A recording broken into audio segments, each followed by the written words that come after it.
نو دا خلک ډېر په مشکله باندې راغټېږي راټوکېږي او دې خل ته رارسي خلک چغې سورې وهي لالو ته وګورئ دا هم بېدرکه چغې سورې وایي ورک دي را روان دي ورپسې د ګټې وټې بیا په کور کې څوک نه وي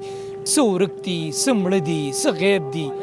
دې ماشومانو سره تصویر په لاس کې ورسره دی دې ملګرو سره تصویر په لاس کې ورسره جی او سی والا چې کوم دفتر دی هلته کې مونږ فریاد ورړی دی خو وایي چې نن سبا السلام علیکم سوچ بدل کې د خلکو نه خپل د خیبر په کوم مقام چې زه موجود یم مختلف پښتانه راټول شوي دي او یو قومي جرګه راسازه شوې ده په دې جرګه کې ځوانان جینکۍ پیغلې ماشومان هم پکې موجود دي ما سره په دې څنګ کې چې تاسو کوم دا دوه درې ګلالي نه دا هم د دې پښتونخوا خاورې سره تعلق ساتي او د دې په لاس کې یو تصویر ورسره دی دې ماشومان سره خبرې کوم چې دا تصویر د چا دی د چا غم درد او فریاد راوړی دی ماشومان کوم تعلق ساتي دا هغه جام نه دی خو یو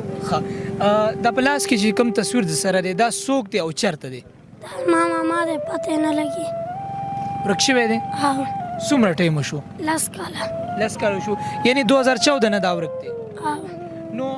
څوک مشران دی راغلي دي دلته دی غونډې ته تاسو دا غم او فریاد راوړی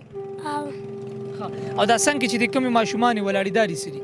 دا مې یو ماما لور ده او دا مې خور ده دا دې خور ده د دې جینۍ د دې والد صاحب چې کوم دی څوک دغه شته ماشوم شته دی کې نه دی لور ده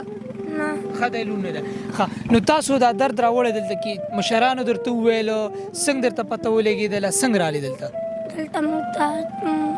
دا ویډیوګانې مو ولیدلې نو خپل باندې ته ماشومې ډېر جوړ تپوسونه درنه کوم دا راته ووایه خپل دې ماما تصویر ته ګورې دلته کې رالې څه امید دې شته را پیدا به شي خبر دې نه یم خپله بابا دې څه کار کوي چېرته وي بابا مې بندي و سره خلاص شو کار یې نشته چېرته کې بندي و عراق کې ټیک صحیح شو کتونکو ماشومان دي دومره خبرې نشي کولی دومره پوهېږي نه دوه درې خبرې مې سر کې په دې لاس کې چې کوم دا تصویر نیولی دی دا د ماشوم ماما دی او په 2014 کې دا غیب دی ورک شوی دی او دا ماشومان چې کوم دي دا خپل درد فریاد دلته کې راوړی دی زما سایډ ته دلته کې مې دوه ځوانان موجود دي دیم څه فریاد او خپل غم دلته راوړی دی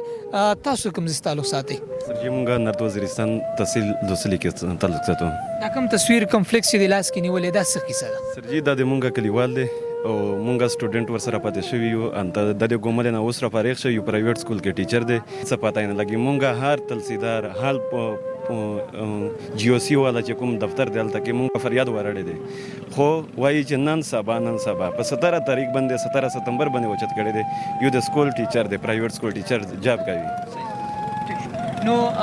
څه ګڼئ پیدا به شي څه امید هم راوړی سر جی دې خو راته وایي چې مطلب در به کوو خو مشکله ده لکه مونږ کلي کې نور هغه د ځوانان ورک شوي دي چې اوسه پرې لاسونه نه دي راته میلاو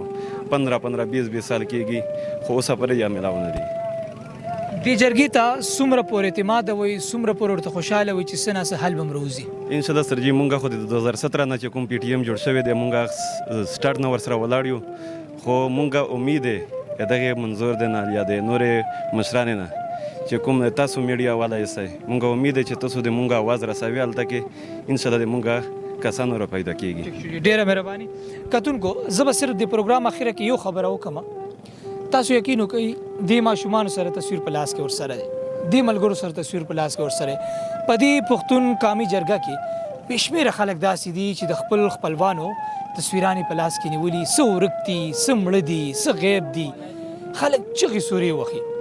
د دې صرف یو دا گزارش دی چې دا کم ورک خلک دي چې دا را پیدا شي کم از کم چې مړ وجود ورته میلاو شي د دې زړه به په قلار شي تاسو یقین وکئ چې د چا د کور یو چرګ مړه شي که نه انسان ورپسې ډېر زیات خفئ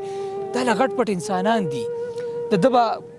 کور وداني به وي د ده به یو خورکۍ وي د ده به یو بوډۍ مور هم په کور کې ناسته وي بیا که تاسو دې ماشومان ګلالو ته وګورئ دا هم بېدرکه چغې سورې وایي ورک دي را روان دي ورپسې د ګټې وټې بیا په کور کې څوک نه نو دا خلک ډېر په مشکله باندې راغټېږي راټوکېږي او دې خل ته رارسي چې وخت پرې راشي بیا بېدرکه شي او د مړ وجود هم پته نه لګي الله دې وکړي چې زمونږ د ملک د حالات ټیک شي په دې پښتونخوا خاوره باندې امن راشي او دا جرګه یو کامیابۍ سایډ ته لاړ شي چې دا د دې خلکو د دې سترګو کې دا اوښکې نورې بندې شي او دا ټول خلک په یو مینه محبت سره ژوند سټارټ کړي. ډېره شکریه.